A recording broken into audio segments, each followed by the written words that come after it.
La priorité au direct, on va tout de suite écouter Pete Hegseth, le chef du Pentagone, qui donne une conférence de presse.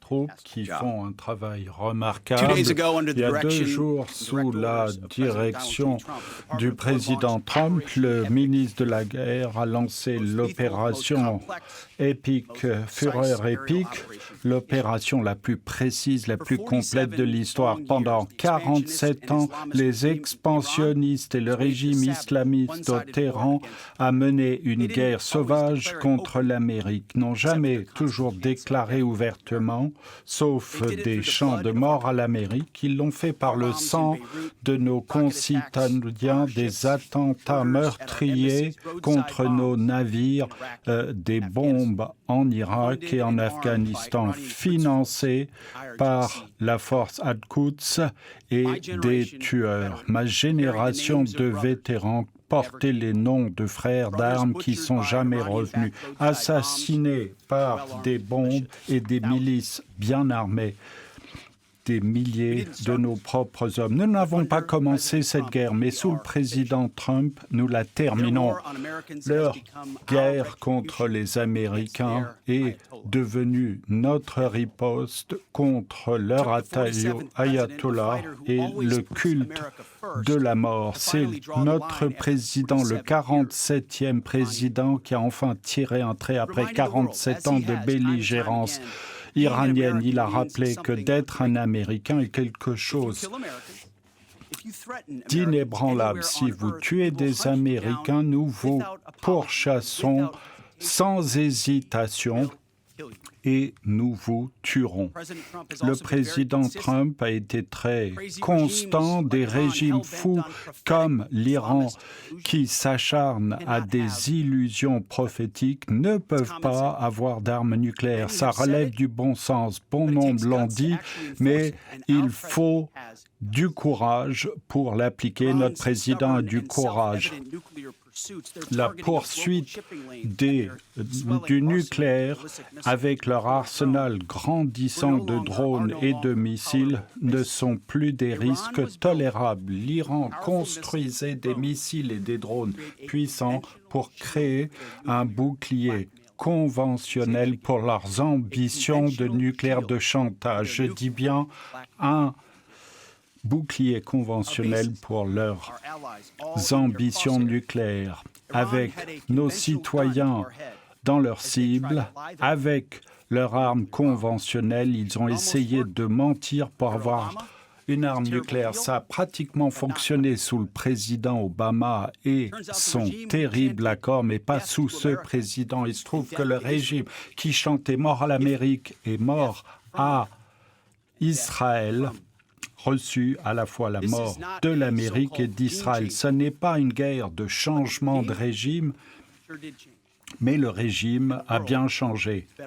Et le monde se porte mieux grâce à ça. Dans son désespoir, l'ennemi est démasqué avec des drones iraniens qui sont envoyés de façon indiscriminée sur les aéroports et les hôtels de leurs voisins, des tactiques lâches de terroristes d'un régime qui, pendant des années, s'est livré à la mort, à des mensonges jusqu'à ce jour. Les dirigeants iraniens n'ont rien construit, sauf des supplétifs, des drones, des missiles dans des lieux profondément enfuis.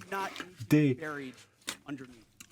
ambitions nucléaires pacifiques n'ont pas à être enterrées sous des montagnes. En juin dernier, l'opération Marteau de Minuit a anéanti leur ambition. On leur a dit clairement, faites un accord. Ils ont refusé. Nous avons dit, si vous reconstruisez, on vous arrêtera. Encore une fois, tous les dirigeants se sont donné du mal pour une véritable diplomatie offrant une voie à la paix. J'ai vu ça. J'y ai assisté à maintes reprises. Ils se sont livrés à des tentatives pour la paix. L'ancien régime avait toute possibilité de conclure un accord sensé. Mais Téhéran ne négociait pas. Il se livrait à des atermoiements pour relancer leurs ambitions nucléaires. Leur objectif, c'était de nous tenir en otage en menaçant de frapper nos forces. Eh bien, le président Trump ne joue pas à ce petit jeu-là. Et comme l'a dit le secrétaire Rubio, après le premier raid, si vous ne le saviez pas, à présent vous le savez, le président Trump met l'Amérique et les Américains en premier. Il n'hésite pas, ni nos troupes. La mission de fureur épique et de détruire les missiles offensifs, la production iranienne, leur marine et l'infrastructure de sécurité. Ils n'auront jamais d'armes nucléaires. Nous les frappons chirurgicalement, sans ménagement. Avec chaque jour qui passe, nos capacités se renforcent, celles de l'Iran s'affaiblissent. C'est nous qui posons les termes de cette guerre du début à la fin. Nos ambitions ne sont pas utopiques, elles sont réalistes, dimensionnées pour nos intérêts, pour défendre nos populations et nos alliés. En parlant de population, nous espérons que la population iranienne profitera de cette opportunité incroyable. Le président Trump a été clair, votre heure est venue. Aux forces de sécurité iraniennes, choisissez judicieusement. Le président Trump a été clair quant à votre sort dans un sens comme dans l'autre. Aux médias et à la gauche qui annoncent des guerres sans fin, arrêtez, ça n'est pas l'Irak, ça n'est pas sans fin. J'y étais pour les deux. Notre génération sait mieux, ainsi que notre président. Il a parlé des 20 dernières années de construction de nation comme insensé. Il a raison. C'est le contraire.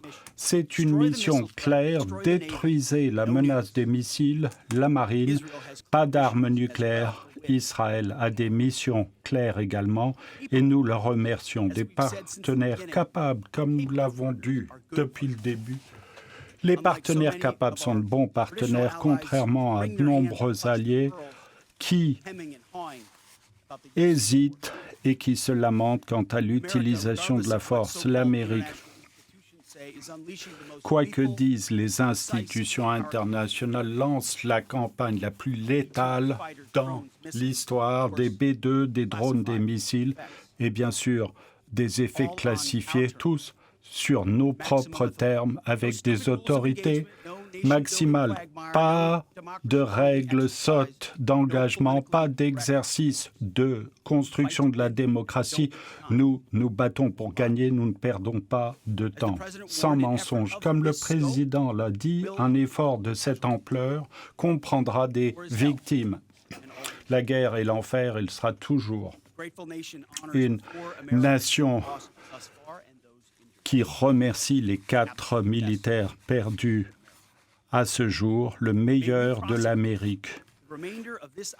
Que nous puissions poursuivre le reste de cette opération de façon à les honorer. Pas d'excuses, pas d'hésitation. La fureur épique pour eux et les milliers d'Américains avant nous, pris trop tôt par les radicaux iraniens. Avant de donner la parole à Général Kane pour le point opérationnel, je m'adresse directement à vous, la force conjointe, nos guerriers sur le front.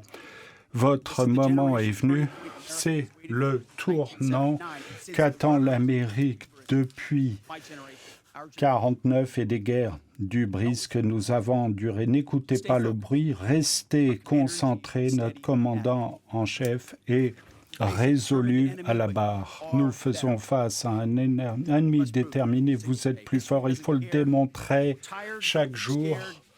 Nous ne sommes pas là où, si nous sommes effrayés, il faut des guerriers qui puissent se lever. La paix par la guerre, unité d'objectifs, ce ne sont pas de simples slogans. Le cœur battant de ce que cela signifie de porter cet uniforme-là. Vous pensez clairement sous le feu, vous défendez la Constitution et vous défendez notre pays sans hésitation. Nous ne sommes plus des défenseurs. Nous sommes des guerriers formés à tuer l'ennemi, à briser leur volonté. L'histoire nous regarde. Soyez disciplinés. létale et inébranlable. Nous terminerons ceci sur des conditions l'Amérique d'abord, relevant du choix du président Trump. Personne d'autre, comme cela doit être. Sachez que le président Trump et moi-même, nous vous soutenons en permanence dans le feu face aux critiques, face aux infox de tout. Nous vous libérons parce que vous êtes la force combattante la plus létale, la meilleure que le monde ait jamais connue. Que Dieu veille sur vous et que ses bras providentiels de protection vous gardent. Continuez. Général. Merci, Monsieur le Secrétaire. Bonjour à tous. En fait, l'objet de la partie de mon exposé de vous faire un point et le peuple américain sur les actions prises jusqu'à l'exposé évoquera la préparation, les plans, mise en place de la force, les premières opérations, comment nous évaluons les progrès à ce jour. Démarrer donc samedi 28 février à 1h15 à 9h45 heure locale sur ordre du président, le commandement central sous le commandement de l'admiral Brad Cooper a lancé l'opération Fureur épique. Comme je l'ai dit, je vais vous présenter les phases initiales de l'opération, mais tout d'abord, je tiens à exprimer mes profondes condoléances et celles de la force conjointe aux militaires du département de la guerre tués et blessés en action. Comme l'a dit le ministre, sont des héros, représentent que le meilleur de notre nation. Leur véritable exemple c'est que le courage sans abnégation.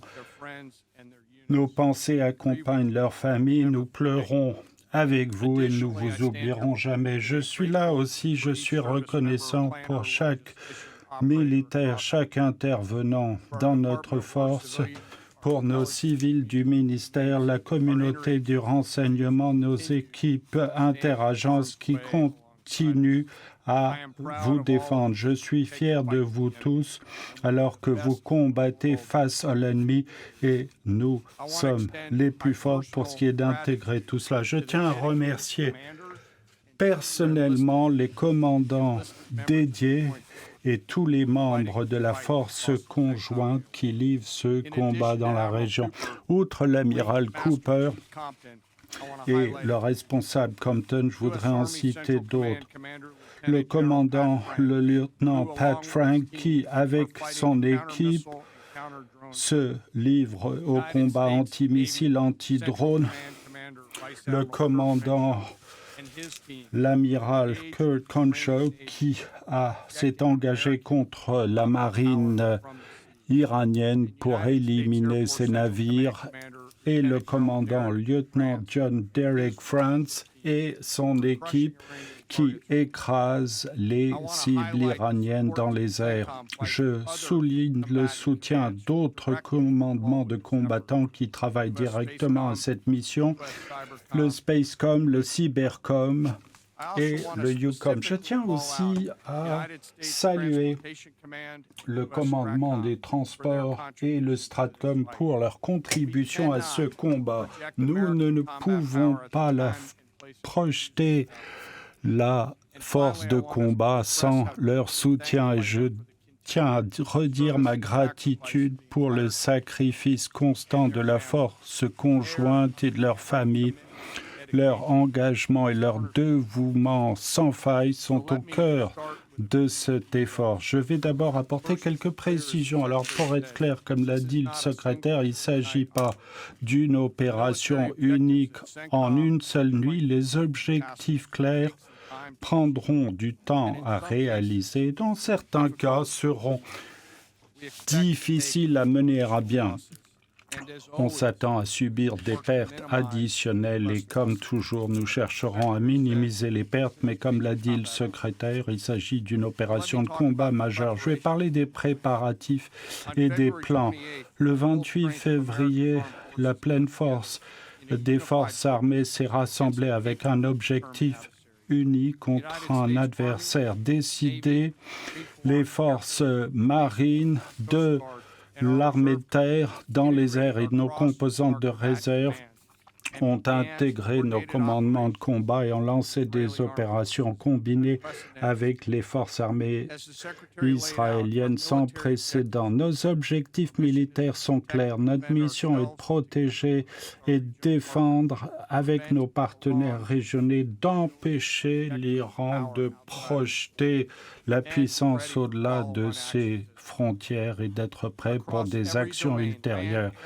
Dans tous les domaines, air, terre, mer, cyber, la force conjointe a lancé des effets pour perturber, détériorer, détruire la capacité de l'Iran à mener des opérations de combat. Côté américain, ça a marqué l'aboutissement de mois et dans certains cas des années de plans délibérés contre ces objectifs, de forces de précision contre des infrastructures clés avec des moyens de renseignement, avec la coordination des composantes sur de grandes distances. Cette opération a démontré la portée, l'état de préparation, professionnalisme des États-Unis, de nos forces conjointes. C'était historique, pas simplement dans le champ opérationnel, mais dans le niveau d'intégration affiché sur chaque élément de la force conjointe.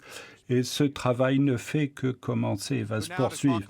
Pour parler un peu de la mise en place de la force et du terrain sur ordre du ministre pour renforcer la dissuasion et offrir au président des actions crédibles, la force a repositionné des moyens et des personnels sur toute la région. Ces mouvements veillaient à ce que les forces américaines restaient en place, prêtes à répondre de manière décisive. Un déploiement de milliers de militaires de tous les secteurs avec plusieurs générations d'armes de ravitaillement pour assurer un flux continu de munitions, de carburant, avec des renseignements et des moyens de surveillance. Et le flux des forces se poursuit aujourd'hui.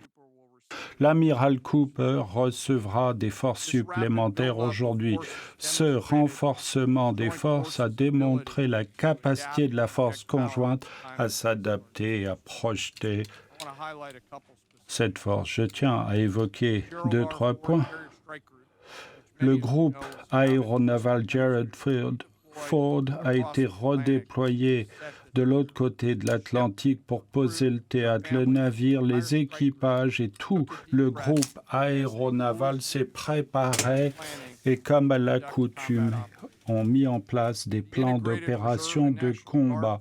Les forces réservistes et de la garde nationale ont continué à afficher l'utilité des forces de réserve, y compris la garde nationale de Wisconsin qui a opéré en Irak et d'autres unités de différents États, y compris du Vermont, de la Virginie, avec l'escadron 158, ont été mobilisés pour l'opération Résolution absolue et de traverser l'Atlantique pour appuyer cette opération. Même chose pour la garde nationale et les forces de mobilité qui ont sorti de leur poste civil pour se déployer et protéger la région. Et enfin, je tiens à souligner les héros non mentionnés, nos forces de logistique qui travaillent tranquillement au quotidien dans les coulisses pour projeter et maintenir la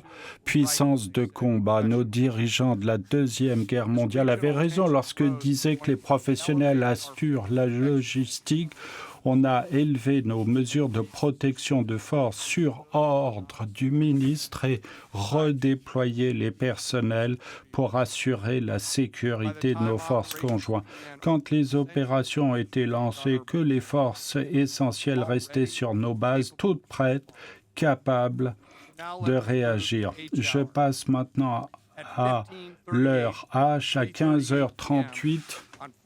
3h58, le vendredi 27, le commandement central, Pia, le ministre de la Guerre, reçut l'ordre de lancer du président qui a lancé l'opération Fureur est approuvée.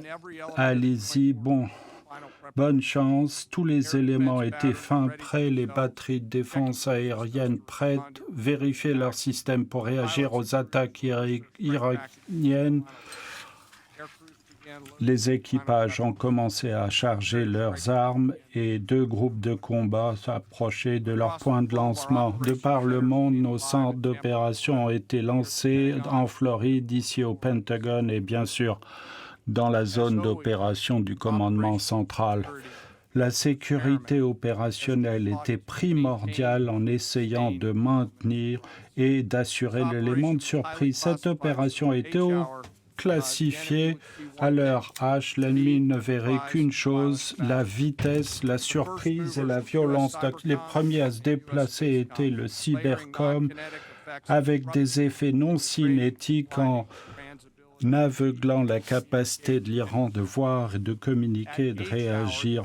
À l'heure H, le début des grandes opérations de combat, 01h15, local 9h45 à l'heure de Téhéran, alors que le jour se levait, plus de 100 avions lancés de terre, air, mer, une attaque électronique, des bombardiers des États et de plateformes non équipées avec une seule base synchronisée. C'était une frappe du jour lancée par les forces israéliennes facilitée. Les premiers tireurs étaient les Tomahawk lancés par la marine américaine qui se rapprochait des forces navales avec des frappes sur le flanc sud en Iran. Sur le sol, les forces lançaient des armes à distance de précision mesurée, précise et létale. Une attaque massive dans tous les domaines de la guerre en frappant plus de 1000 cibles dans les 24 premières heures. Nous sommes maintenant à environ 57 heures depuis le début de l'opération. Dans la phase initiale, il s'agissait de cibler les infrastructures de commandement et de contrôle des forces navales, des sites balistiques, pour éblouir et semer la confusion. Des opérations cyber ont perturbé les communications et les réseaux de capteurs dans toute la zone, laissant l'adversaire sans la capacité de voir, de coopérer ou de réagir efficacement. L'effet conjugué de ces frappes rapides a abouti à la création de la supériorité locale qui va non seulement renforcer la protection de nos forces, mais va leur permettre de continuer le travail sur l'Iran. Au cours des 2 derniers jours, des centaines de missions ont été lancées à partir de la terre et des airs en livrant des dizaines de milliers de munitions avec une montée en échelle avec des bombardiers B-200 qui faisaient des sorties de 37 heures du continent américain en larguant des munitions de précision contre les sites souterrains dans le flanc sud. De plus, Israël a effectué des centaines de missions contre des centaines de cibles. Les salves coordonnées d'armes de précision de toute la région, neutraliser des centaines de cibles. Comme je l'ai dit, à l'appui de ces opérations cinétiques, l'US Cybercom ont des effets pour réduire à néant et semer la confusion chez l'ennemi. Je note que cette opération avait plusieurs premières de combat et je permettrai à l'amiral d'en parler puisque c'est son domaine d'activité. En poursuivant une campagne sans relâche, notre défense a été tout aussi importante. Sur le théâtre des opérations, les choses vont rester stables et disciplinées. Notre réseau de défense aérienne fonctionne comme prévu. Les batteries patriotes avec des capacités de défense antibalistique, continue de coordonner, d'intercepter avec constance et efficacité. Je souhaite que chaque Américain puisse entendre les communications de voix comme je l'ai pu, alors que ces centres restent coordonnés sous des tirs multiples. Collectivement, ces systèmes ont intercepté des centaines de missiles balistiques ciblant nos forces américaines, nos partenaires.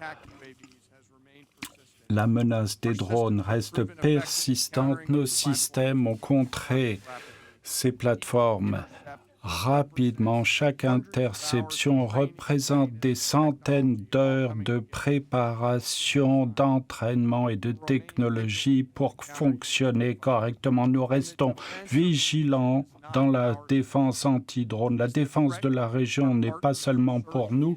Nos partenaires se sont rangés derrière nous. Des batteries anti-défense aérienne au Qatar, aux Émirats, en Jordanie, démontrant que des années de formation et d'intégration sont payantes. J'ai connaissance de la perte de 3 F-15E américains pendant la région. Je me félicite de la survie des équipages. Nous savons que ça ne provenait pas de tirs hostiles ennemis. La question est actuellement fait l'objet d'une enquête. Je n'en dirai pas plus.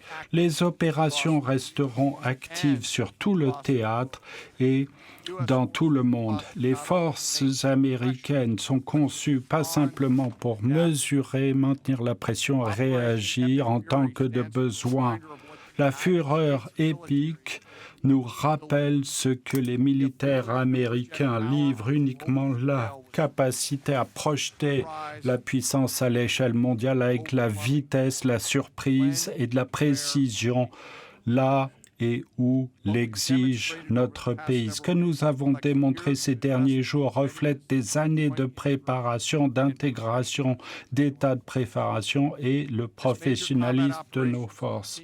Alors que des opérations de combat majeures restent à l'œuvre, la force américaine détient la capacité, la flexibilité et la crédibilité pour réagir à tout imprévu dans le monde, à ceux qui testeraient notre résolution ou qui menacent les États-Unis, nos alliés ou nos intérêts. Comprenez bien, nous pouvons vous atteindre, nous pouvons maintenir la lutte et nous pouvons la monter en puissance et nous l'emporterons au peuple américain.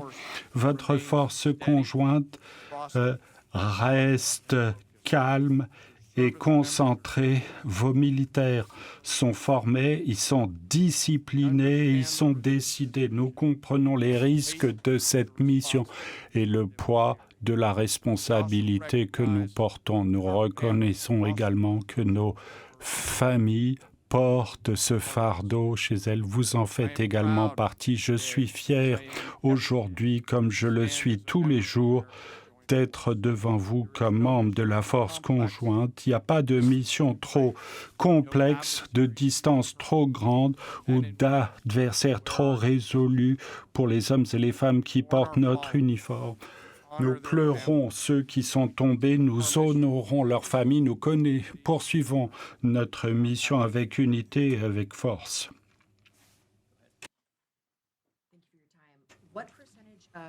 Quel pourcentage de capacités iraniennes longue distance sont dans le combat? Quelle est notre stratégie de sortie et à quel moment déployer? Ils ont des capacités de frappe à long terme, à longue distance. Ce matin, l'amiral Coop savait exactement quel type de menace, quelle est la façon dont ils peuvent changer leur technique, comment s'y adapter. Nous veillons à ce que le commandant sur le terrain ait tous les moyens dont il a besoin et depuis des mois même, avant de lancer, on veillait à ce qu'on avait des capacités défensives maximales pour permettre au président l'espace de décision avant. Même avant les événements des 30 derniers jours, on a fait venir des moyens défensifs, sachant, comprenant qu'il y a des capacités iraniennes en face. Pour ce qui est du calendrier, je ne vous donnerai pas passe là, c'est le commandant qui fixe le tempo. C'est suivant ses propres termes. Nous veillerons à ce que l'amiral, son équipe et tout pour la meilleure défense. C'est l'offensif et nous poursuivons dans le flanc sud pour continuer à le contrôler et détruire tout ce qui bouge. Il s'agit de viser l'archer plutôt que les flèches et d'avoir les renseignements pour détruire. Ça ne va pas se faire du jour au lendemain. C'est le grand espace de combat qui exige beaucoup de capacité. C'est pourquoi c'est tellement une menace. Pour nous, je parle de parapluie conventionnel pour servir de chantage. Ils construisaient cet arsenal nucléaire pour leurs propres forces. Tout ce que je dirais, c'est contrairement à une seule et unique opération comme résolution absolue, il nous faudra du temps pour évaluer les combats. Tout sera pris en compte. L'amiral Cooper ajustera son plan. En conséquence, il est concentré sur les capacités à longue portée venant de l'ennemi et s'en fait une partie essentielle. Cette capacité existe-t-elle toujours? Oui, nous faisons toujours l'évaluation. Après normalement, on pourrait voir une seule chose, c'est l'évaluer. Lui fait de l'offensif et de l'évaluation. Il nous faudra plus de temps d'évaluer que dans une opération unie. Le président a dit dans son message vidéo que nous quitterons l'Iran lorsque nous aurons terminé nos objectifs. Quels sont nos objectifs? Pouvez-vous nous dire comment les militaires qui ont trouvé la mort ont été tués? Eh bien, les objectifs sont énoncés. L'Iran a la capacité de projeter la puissance contre nous et que nous ne pouvons pas tolérer que ce soit des missiles balistiques, des drones, des capacités offensives, leur marine qui tenterait de fixer d'autres termes et imposer d'autres coups, des capacités de drones que nous avons exposées au bout du compte, de relier ça au marteau de minuit. Le président était prêt à trouver un accord. Vous ne pouvez pas d'armes nucléaires. Les islamistes radicaux ne peuvent pas avoir une arme nucléaire qui brandissent contre le monde. Ils ont eu cette possibilité. Ensuite, on l'a retirée. Et même après cela, ils ne l'avaient plus. Ils ne sont pas venus avec la table, avec la volonté de renoncer. Donc, ces ambitions nucléaires qui n'ont jamais cessé, quelque chose qu'il fallait traiter également. Donc, c'est un sens discret de ce qui est traité pour qu'ils n'utilisent pas ce parapluie conventionnel pour poursuivre des ambitions nucléaires. Et pour ce qui est des pertes américaines, cet incident spécifique, vous avez des défenses aériennes, on arrive à tirer sur les... De temps en temps, il y en a un ou deux qui arrivent à passer et dans ce cas précis, à frapper un centre d'opération tactique qui était fortifié, mais il s'agit d'armes puissantes. Nous ferons, comme je l'ai dit, nous saluons leur mémoire. Cela ne fait que renforcer notre détermination à faire ça correctement. J'aurais deux questions. Alors, la première, y a-t-il actuellement des soldats américains sur le terrain en Iran? Non, mais nous n'allons pas entrer dans l'exercice de ce que nous ferons ou ne ferons pas. C'est une des idées fausses que notre département doit dire aux Américains et nos ennemis. Voilà précisément ce qu'on va faire. Voilà comment la durée, jusqu'où on ira, voilà ce qu'on est prêt à faire et pas faire. C'est de la sottise. Les gens, président Trump, comprennent. Nous irons jusqu'où nous devons aller pour avancer les intérêts américains. Vous ne devez pas enrôler 200 000 personnes et rester pendant 20 ans. On a démontré qu'on peut atteindre des objectifs américains qui avancent les intérêts sans être sots. Sommes-nous prêts à faire preuve d'audace, de résolution avec des mois et des mois de planification, bien sûr, mais à l'avenir, pourquoi diable allons-nous vous dire à vous, à l'ennemi, ce que nous ferons ou ne ferons pas dans la poursuite d'un objectif? Nous nous battons pour gagner, pour atteindre les objectifs que le président a exposés et nous le ferons sans ménagement. Et qu'Israël effectue des frappes pour tuer l'ayatollah. Quel était votre... Lorsque vous avez appris sa mort du kid. Je pense qu'Israël a fait un très bon travail dans l'exécution de cette opération. 4 semaines d'après Israël. Oui. Vous avez dit pendant votre exposé, mon général, il y aurait des troupes additionnelles envoyées dans la région. Combien de troupes participent à cette opération? Combien de troupes additionnelles sont prévues au cours de la prochaine phase? Je ne veux pas entrer dans le détail car ça donnerait des infos à l'ennemi. Nous avons d'autres moyens tactiques qui arrivent sur le théâtre en fonction des délais d'acheminement. Nous sommes à peu près où nous souhaitons être pour ce qui est de la puissance de combat totale pour l'amiral Cooper. Alors,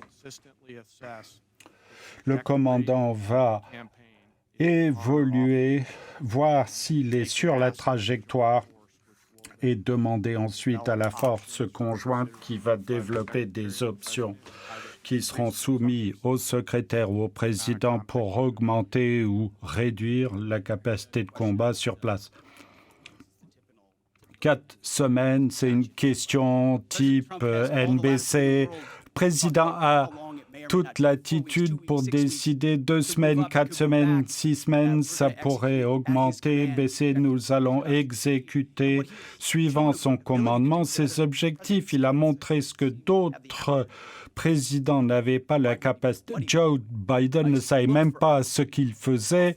Je regardais des opportunités, créer de nouvelles pour mettre en œuvre ce qu'il nous faut suivant notre propre calendrier. Vous pouvez jouer des petits jeux, 4 semaines, 6 semaines, il a toute l'attitude. Notre président l'exprime très bien. Moi, j'ai été dans des réunions avec le président depuis 2 jours et demi. Nous savons exactement où il va et il communiquera en temps et en heure ce qu'il souhaitera faire. Nous suivrons ses ordres et tout ce qu'il a dit est pile poil. Merci, monsieur le secrétaire. J'ai quitté ma ville dans le Kurdistan iranien 1996. Pourriez-vous me promettre que je pourrai rentrer chez moi en toute sécurité? Merci. Je ne peux pas vous donner de garantie là-dessus. Je pense que le message donné par le président est clair au peuple iranien. Votre heure est venue. Le monde a été saisi par toutes ces foules et saisi par la réalité de ce régime qui tuait des milliers de manifestants pacifiques. On a vu la véritable nature du régime exposé et des Iraniens qui cherchaient le changement. C'est le moment de le faire. Ça est dit en Irak que pas de soldats américains ont été tués au Kurdistan. Allez-vous continuer à protéger le Kurdistan et les Peshmerga comme alliés fidèles des États? Je pose la question puisque le Kurdistan fait l'objet d'attaques de drones iraniens et des supplétifs dans la région. Je peux parler des alliés. Nous sommes en communication constante, côte à côte, et nous saluons leur capacité. Ma question porte sur des menaces nationales. Y a-t-il de cellules dormantes iraniennes et que fait l'administration pour les contrer? Nous faisons en pleine coordination, nous surveillons toute possibilité de ce côté-là. C'est un régime qui cherche à exporter cette idéologie, d'essayer de semer la terreur. Nous y sommes prêts, nous avons déjà vu ces gens-là et le peuple américain peut être assuré de notre vigilance.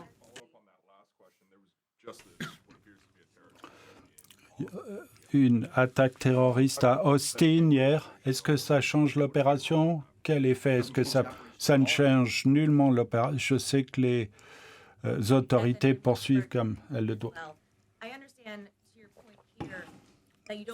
Vous ne voulez pas tout diffuser pour que nos adversaires puissent l'entendre, mais le peuple américain souhaite savoir pourquoi ils envoient leurs hommes et femmes se battent. Est-ce que ça peut déborder pour être une guerre plus longue? Vous n'avez pas entendu ce que j'ai dit. Nous assurons l'accomplissement de la mission, mais nous sommes clairs, comme l'a été le président, contrairement à d'autres, aux politiques insensées du passé qui nous ont impliqués de manière inconsciente à des choses qui n'étaient pas liées à des objectifs clairs. Nous avons des plans, nous avons des commandants, nous avons l'amiral Cooper qui met en œuvre le plan pour atteindre les objectifs, mais devant la presse, nous n'allons jamais dire combien de temps ça va prendre. La mission pour nos guerriers est claire et ils l'exécutent.